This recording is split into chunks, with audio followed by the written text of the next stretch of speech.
Hi, this is Gayle with BERNINA of Naperville, and welcome to another installment of our Embroidery Sampler 2 class. Now, can you believe that we are already starting block 7 this month? It's our lucky 7, right? So this one, we call it the purple one. It's more of a lavender or a lilac, but I think that you are really gonna love it. It is so pretty, and it was so fun to make. Now, one of the things that we're gonna do a little bit differently this month is we are actually not stitching one of the elements in the stitch and flip, just to kind of give our own personalization to it. And also, I just didn't want the break in the block. So we are sewing these like we always do, stitch and flip, then we're gonna sew the blocks into quadrants, and then we're gonna sew those quadrants into the quilt. But this time it's really important that we leave that stabilizer on when we stitch all of the block together, because we're going to use our Bernina circular embroidery attachment to do some work on this thing. You are gonna love it and you're gonna have so much fun. We're also going to do some ruler work and stipple quilting on the block for the pièce de résistance. So let's go ahead and get started and see what this month is going to be. So here are our fabrics for this month. There is Field of Lavender, Wisteria, Purple Pansy, and then Mystic Gray and White. And everything is pretty self-explanatory when you cut this month, particularly for the white, the gray, and the Field of Lavender. Now here I have some extra squares of the Wisteria and the Purple Pansy, and these are cut at 4.5 inches.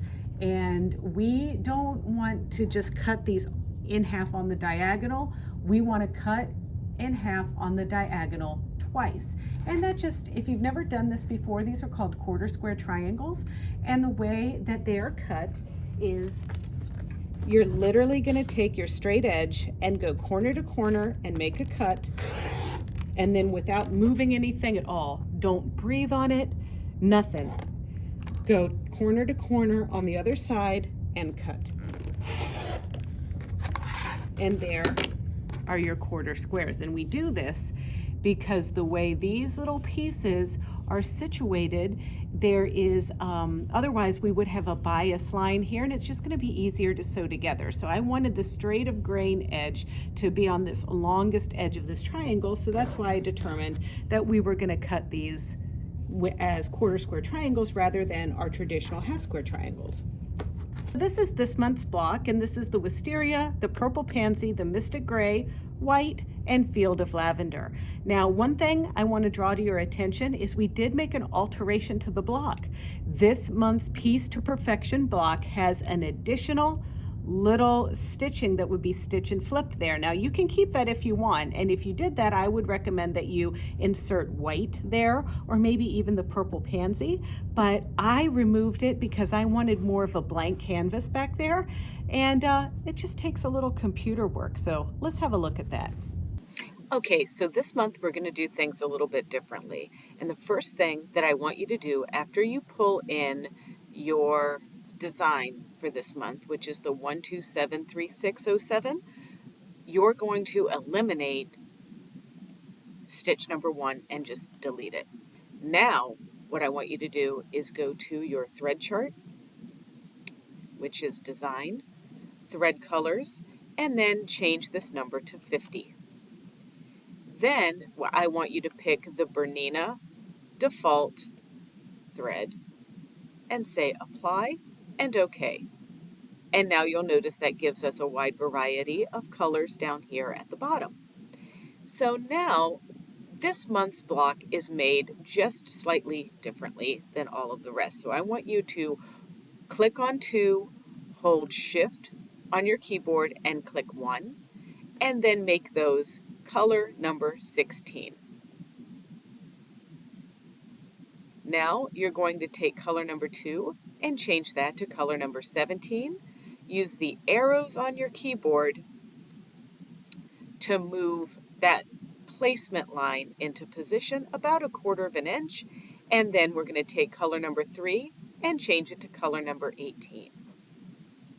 Color number 4 becomes color number 19, and it gets moved to the top, like that. Color number 5 here becomes color number 20. Color number 6 is a placement line, and so that one is going to become color number 21, and we're going to move it over to the side as well. That goes to the left side of that line. Color number 7 becomes color number 22, and color number 8 becomes color number 23. It gets moved to the top of that line, always using the arrows on your keyboard. And then color number 9 becomes color number 24. Then we have color number 10 becomes color number 25, and we're going to move that kind of up and over. And then color number 11 becomes color number 26. Then we're going to delete color number 12 and color number 13. And those are the changes for this month's block. And just like every month, we're going to make another copy of this. But first, what I like to do is discard our unused colors down here so that we don't have all of those things confusing us. And then I'm going to make a copy by doing Control A on my keyboard. That's holding down Control and hitting A. And then I'm going to right click and drag another piece just below the first piece. And we've determined in other months that it works quite well if we move all of our no thread stitching together at the same time. So I'm going to select my pink and move it to the top here. So now those two pieces are going to stitch together. Then I'm going to go down until I find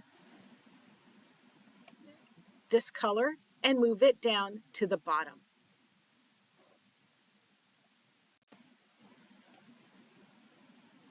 And now this is ready to stitch out, and I can send it to my machine. All right, so here's my design, and you saw me make this, and there's the tension that's been turned to 5.25 rather than the default setting of 2.75.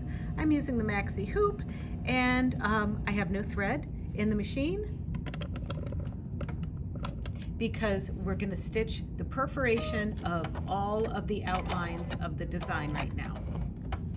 And as a reminder, I have turned my upper thread and my lower thread sensors off just for this step. So I've threaded, I've turned my thread sensors back on, and now I'm going to stitch the first placement line.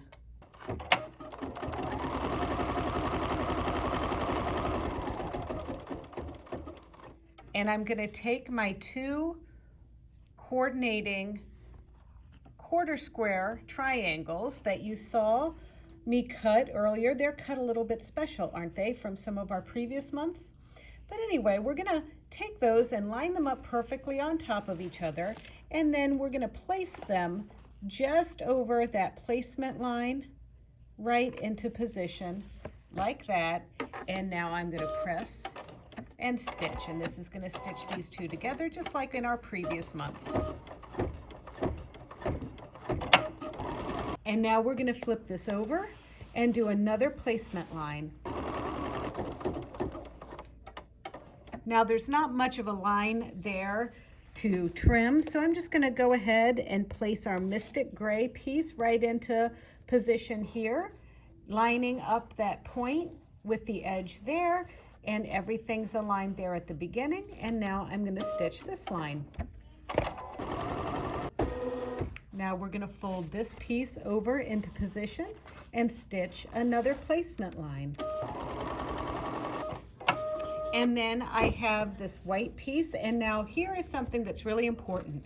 You need to remember that you're going to be covering it this way, so you're having a little puppy tail ear up here like this. It is so easy to accidentally think you're going to line it up like this, and then you get this business happening right there. So just make sure that before you push that button to sew it, that you're remembering that you're placing it just the right way like that. Okay, so now we're gonna fold that over, just finger crease for now, and stitch another placement line down. And now we're gonna take another white piece, and the same thing goes for this. It's very easy to wanna kind of do it like that, but that would be the wrong way. So we line it up like this, and when in doubt, just flip it over to test that it's going in the right direction. And now we're gonna flip this over just like that. And now this is gonna stitch. And I like to just hand brush these just a little bit, just to encourage them to lay in the right position. And then this is our last tack down stitch for a stitch and flipped piece, because we eliminated that extra piece that the design initially had.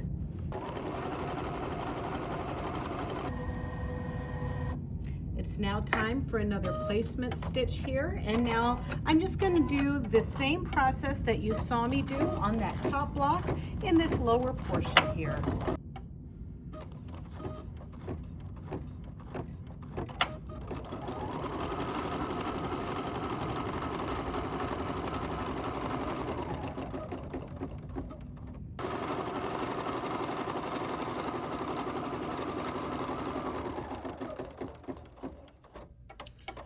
All right, so now that this one's done, we're gonna take a quick little trip to the iron to just press this flat before it does the tack down stitch on the entire blocks.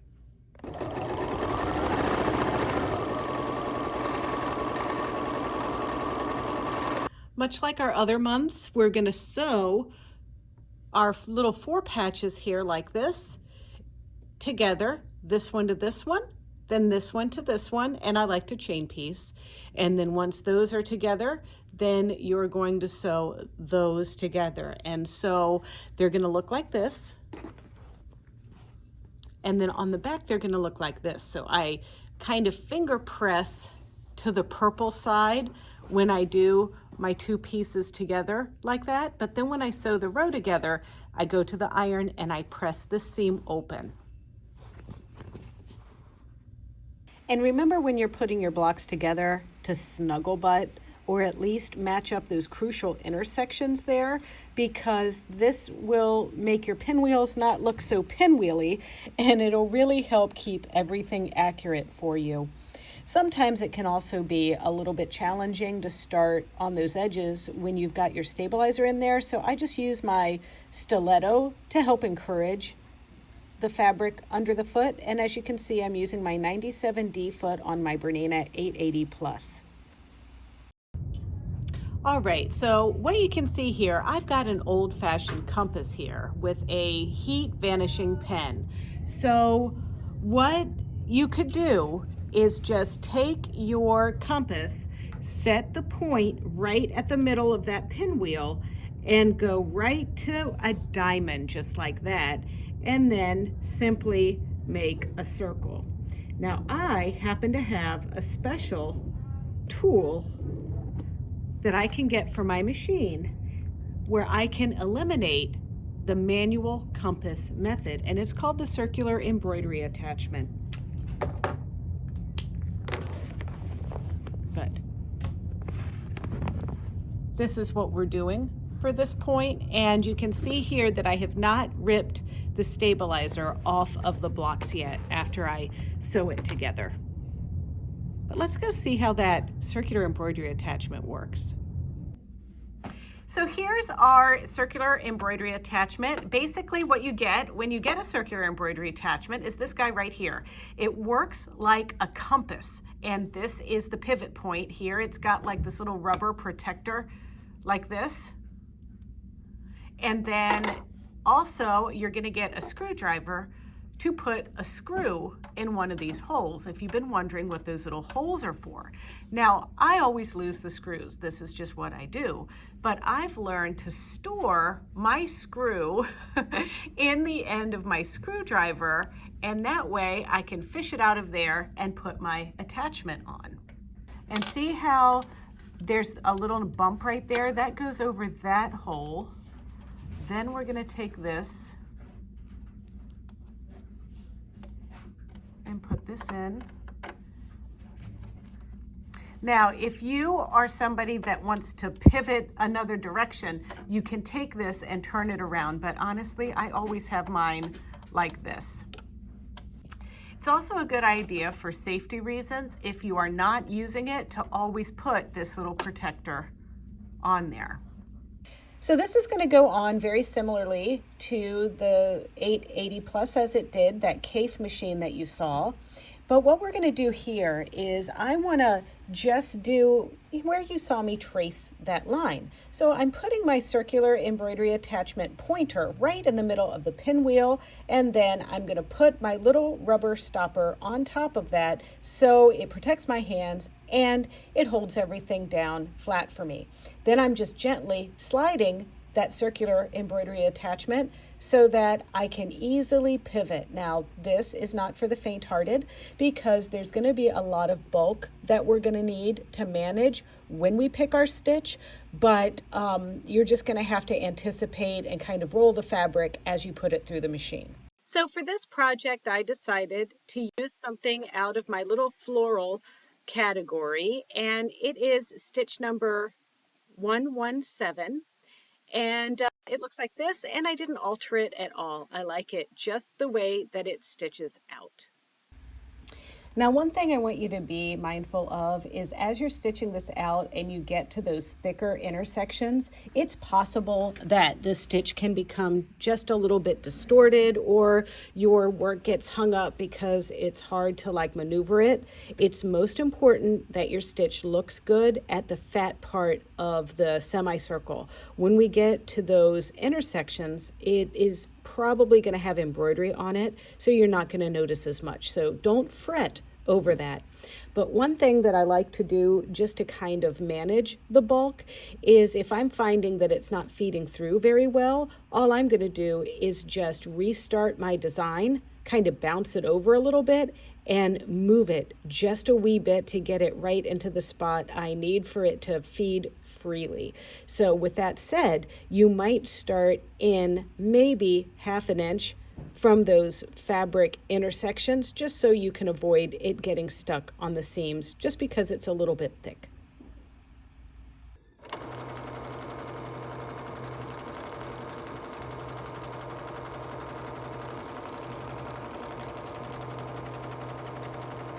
Okay, so after you do your awesome circular embroidery attachment stitching, all you're going to do is peel off the stabilizer and replace it with some of your batting. And then it's time to prep our awesome yellow rose. So we're going to start with design BE110212. And the one thing that I want to do with it is I want to rotate it 90 degrees counterclockwise. So it looks like that. And then I noticed in this design over here at color number 3, it's just like a nothing. So I'm going to click on that and delete it using the keyboard delete. Then finally, I want to kind of change the colors here. So I'm going to start by opening my thread chart and pulling from our embroidery sampler to thread chart. And now the number 3 color right there, we removed that. So I'm going to just cancel out of here and hit my discard unused colors. So now what I'm really looking at are truly the colors that are used in the design. So now I can go back up here to design, thread colors, and now the first color I want to be spruce, and that's 4515, and I'm going to assign that. Then this next color is going to be the mimosa, which is 504. I'm going to assign that. And then the dark brown is going to be everybody's favorite green, garden moss. And then this light blue I'm changing to white. And then the small peach is actually going to be a white flower. So I'm going to change that to white. And then this small slate flower, I want to be our frosted orchid. And then finally, the small flower, are those the small flower centers? I think they are. So I'm going to go ahead and say those are going to be yellow and assign. So now let's say OK or apply and then OK and see what's happening. And so that pretty much looks like what I want my flower to look like. So now I'm going to make sure that my colors are all the same. And do you see how this color number 4 and this color number 5, if I look down here, it's actually the same color? Well, I'm going to take color number 5 and assign it color number 4, and then that's going to combine those two colors together, and then I can discard that extra version of that design. So now there is my flower, and this is what it looks like in artistic view. I love it. So now what I want to do is select all using my keyboard command, because I can't really just click on it because it's not grouped, and I don't want it to be grouped, because what we're going to do once we Control A and select it is we are going to go to our mirror merge horizontal, and we are going to line this up so that our little stems just cross over like that, and we're going to set it with a left click. And I do want to merge, and now there's our design, and we're going to save this as our merge design and send it over to our machine. Okay, so I'm using the medium clamp hoop and a layer of my heavy cutaway and a layer of my heavy tearaway stabilizer. And all I'm going to do is just put my little clamps on here with my stabilizer only. Now, if you are doing this with another hoop, perhaps your jumbo hoop or your maxi hoop or something like that, you can just hoop up the stabilizer, or you can hoop up your entire top and the batting.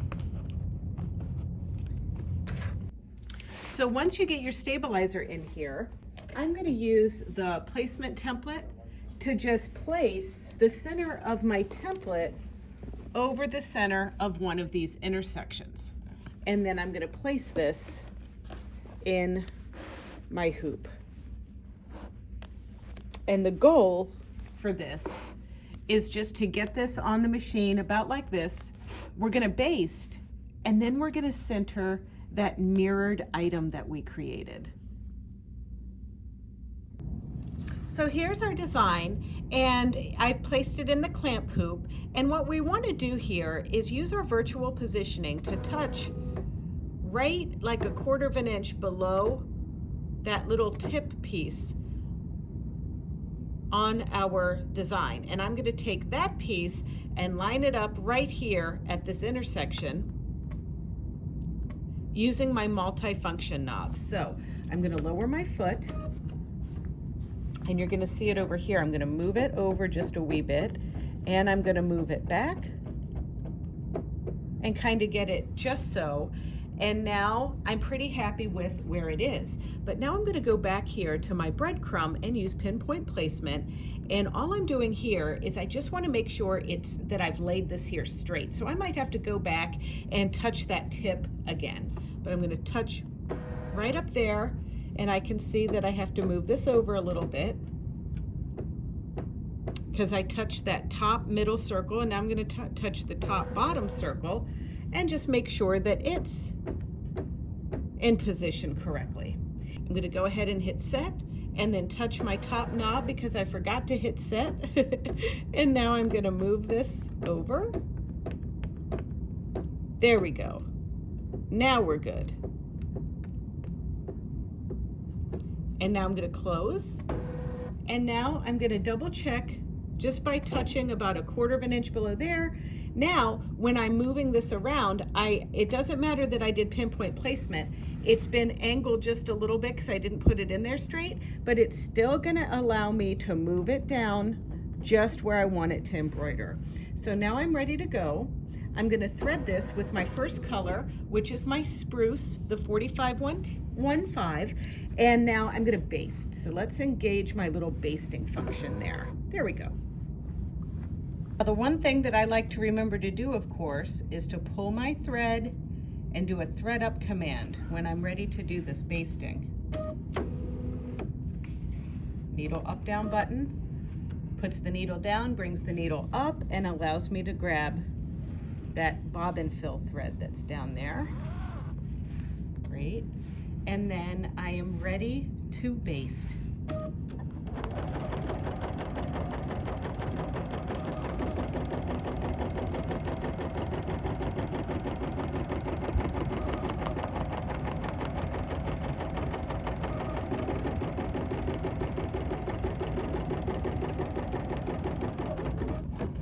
And now we're just going to cycle through all of those beautiful colors that we changed this design to, and we'll do this 3 more times around our block. So here is our piece that we just embroidered, and we're going to have one at this point, and this point. So you're just going to go ahead and load up your stabilizer again and just lay it down. And you know, of course, the important thing about this is that we're going to be basting it in place, and then sometimes what I like to do is baste it before I really get it wiggled into position correctly, and that way it's holding it into the hoop so it doesn't move on you as you're trying to position it. Okay, so that looks good to me. So I'm going to go ahead and move this over to the machine. Number one, I'm going to use the pinpoint placement to get things nice and straight.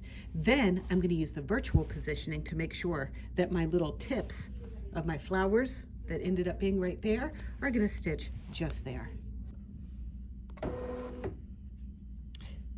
So here's what I'm talking about. I'm going to just go over here and load up my design kind of sort of where I want it to be, and I'm just going to do that with my movement thing on there. I'm going to touch right here at the little tippy whippy thing, and down here I'm going to move this kind of where I want it to be, but I'm not paying attention as to exactly where it is yet, and I'm going to stitch only my basting just to hold this into place. The hardest part for me when I do this is remembering that I still need to go back and reposition it. And I'm using the yellow thread because that was the last thread that I stitched out with, but it doesn't matter, remember, because it's basting, it's gonna be removed. Okay, so now I'm going to revisit this guy. So we're gonna go back to our crayon, and we're going to open up our little I button. And we're going to go to our pinpoint placement icon and the grid. And I'm going to touch the bottom. And I'm making sure that it's even with this seam. So I like to lower my presser foot and move it over. That looks good. I'm going to hit set. And now I'm going to touch the top intersection here. And I did a really good job of hooping this because that is perfect. So now I'm going to go ahead and close, and now I'm touching my design just below where those little vines intersect, and now this is where I am going to move my piece. Now, once you've tweaked your piece into position, we don't need to baste it again, so we can skip that basting stitch and move ahead with the first color in our design. So after you stitch all of the rest of your embroidery design, so you have 4 at each one of those corners, you're going to take care to pull out those basting stitches, and you need to remove the basting stitches each time you do one of these embroideries so that you can remove the stabilizer from the back, because the stabilizer gets removed from behind that batting every time you do a motif. And this just takes a little bit of TV time, not nearly as much as removing all that stabilizer, but you're gonna remove all of that, and then you're gonna gently take the piece out of the hoop and I just tear it. It's satisfying just to, go in here and tear this out of there. And then it'll be time to put our beautiful backing fabric on the back. That's going to be the Amanda Murphy paisley and butterfly printed material. And we're going to put that on the back and we're going to ruler work, ladies and gentlemen, on our Q20 quilting machine. I get asked a lot, like, do I use this number 96 ruler work foot for ruler working on my Q series, or should I use the 72 S foot with that slit, or what? So today, to do our cute little embroidery sampler block, I'm going to use the 72 S with the slit in conjunction with my open toe 73 foot, because we're going to kind of go back and forth between a motify, stipply type stitch or background fill and ruler work. I've also added the Amanda Murphy Every Measure ruler and of course my gloves. My machine is threaded up with the cerulean thread in the eggshell color in top and bottom, so I'm all set to get started. The first thing I like to do is program my foot control to knot. Now, knotting is a little bit different on the Q series. Knotting is going to put the needle down, bring the needle up, and raise the presser foot. And then I'm going to use my ruler to make 45-degree angles from those seams. And the markings are right on the ruler, and I'm just going to place that 45-degree angle on there to take my first stitch. And the stitch regulation on the long arm is under my presser foot, which is just totally easy to do this ruler working process. Now, after I do that stitch, you're going to travel through your decorative stitch, and you have to eyeball this a little bit, but I decided to make my lines a ½ inch apart. So I use the markings on my every angle ruler, and I'm lining up my stitch to that first line. So 1/4 plus 1/4 is a ½ inch, and then I make that ½ inch spacing, and then I'm going to travel again along my decorative stitch to be about a ½ inch, take my ruler, line it up, and sometimes I have to back up a little bit, but then I just repeat this process again and again. And right now I'm just doing the left side of the vertical lines of this piece, but eventually I'm going to travel around and go the other direction. And it's important when you're doing ruler working to not over push, because that can slide your ruler a little bit. There really is a certain art to this where pushing not enough will slide the ruler, but over pushing can also cause some issues. And if you have to go slow, go slow. This isn't a race. And now as I work my way around, I'm going to go up just a little bit, and then I'm going to travel slightly into my decorative stitching. And it's kind of a little wavy line. And this thread is so thin, you're not really going to notice. And it doesn't distract from our decorative stitching at all to do this. And then I'm going to go backwards.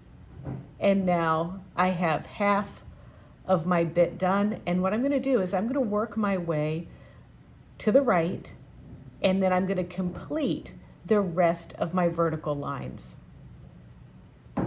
And now it's time for me to start going the other direction. And what's kind of cool is I already have like those lines created. So I can kind of just use either my 90-degree angles on my ruler and just use those and go back and forth. And I'm just going to complete that process until my middle piece has been cross-hatched. So easy peasy, I can remove my 72S foot, that's the one with the slit, and replace it with my open toe 73 foot, where I have a lot of vision right in front of my needle. And now without breaking my thread, I can travel over into the white area where I'm going to do some micro stippling.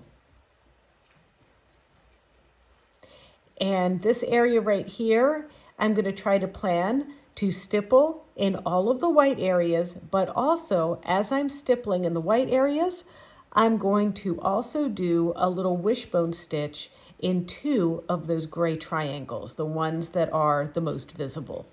Travel kind of through the points of some of the designing, you know, like just so I don't have to break my thread. So I'll sneak in from one area to the next through a seam or through like a little intersection. And sometimes I think it's okay to sew over a vine in the embroidery because nobody's really going to be looking that closely. But I like to do these things in a way where I can kind of do some stipple, get to some of my other motifs without stopping my thread. So here I'm going to do some wishbone stitching. And the wishbones are basically like, I think of it like making capital cursive L's. And you might want to doodle this design on a pad of paper with a pen before taking to your embroidery sampler block. And I'm still practicing this technique myself, so it takes a little bit of, you know, practice, practice, practice. How did you get to Carnegie Hall? Or what is that joke? How do you get to Carnegie Hall? You practice, practice, practice. Well, this is how you get in the quilt museum. I'm not ready for the quilt museum yet, though. That's too much pressure.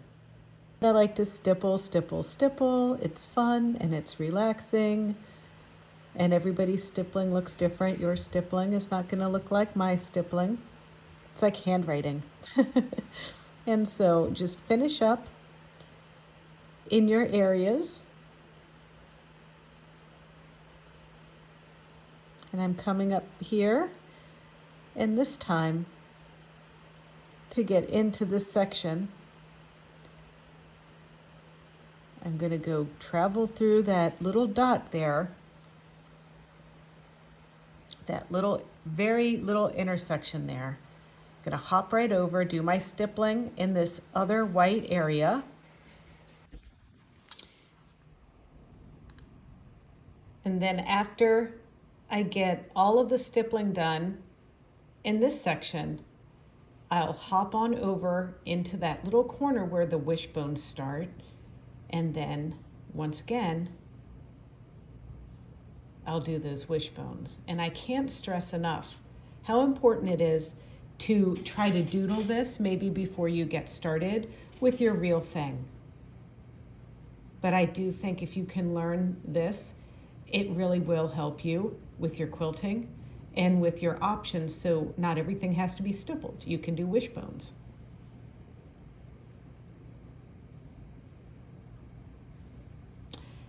And now, once you get kind of one block done, you have the ability to remove your micro stippling foot and put that foot number 72S with the slit on it, because we've hopped on over to do some more ruler work.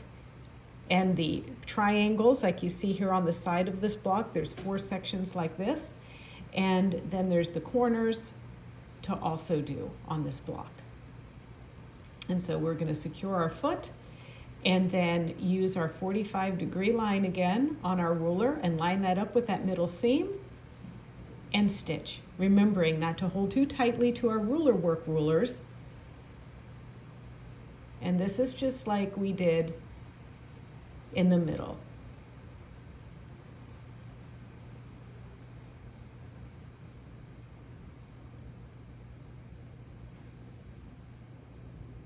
And I like to go all the same direction, then switch the angle and go all of the other direction. But if you think about this a little bit before you get started, you can plan your path of how you're going to go around your quilt. And I quilted all 4 quadrants like the one that you just saw me do. And you're just gonna love the end result. I feel really strongly about that. And I also want to comment that if ruler working is kind of making you a little nervous, like it's intimidating to see this process, this could be done with a walking foot. You just have a lot of pivoting to do on your sewing machine. But it is possible. You could also use the dual feed. If you have a 7 series or a 5 series or an 8 series machine, you can use your dual feed.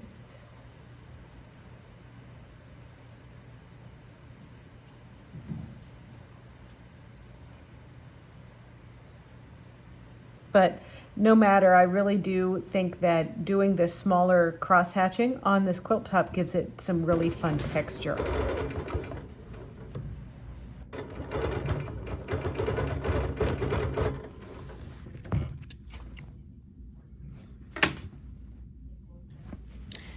And then on to what we did here in the other 4 blocks and around.